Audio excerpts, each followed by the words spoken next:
Millennials, how are we retiring? Hey, I heard somebody's talking about retirement. I am a work optional millennial, meaning my investments are currently more than my expenses. I don't have to work if I don't want to, but that also means that when I hit traditional retirement age, I'm gonna have a huge boost in my income because all of the debt I'm currently paying with this work optional lifestyle will be gone. And this is a conversation I talk through with a lot of my clients. And to start, when someone asks me, how do we retire? We have to start by defining, what do we mean by we? Do you mean the collective, the entire group of millennials at the same time?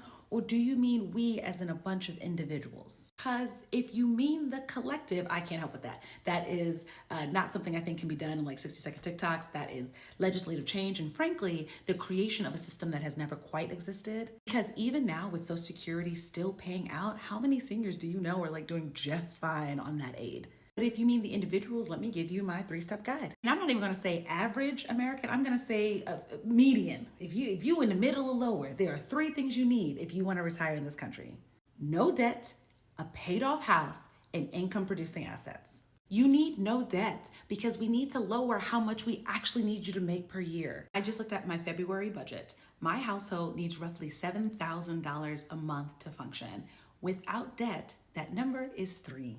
And that still leaves rooms for savings, a domestic vacation, date nights, gifts. There's a big difference in your retirement when we talk about needing to make $36,000 and needing to make $84,000 a year. Number 2 is a paid off house. And before you come in my fucking comments, it's not enough to have no debt if you still have major expenses. Rent is going up forever, period. Unless you are in a rent-controlled situation, you need not have that expense. Because I bought a house now, my house will be paid off before I'm retired. So I do not need to count that in my retirement budget. And finally, you need income-producing assets. I had a video a little while ago where I said your kids shouldn't be those assets, but that's for another time. So my preference for those income producing assets is that they are not sales-based assets, meaning you have to sell them in order to get the money. That's where I imagine some of your hesitation is with 401ks and IRAs. I would prefer income generating assets that don't need to be sold, like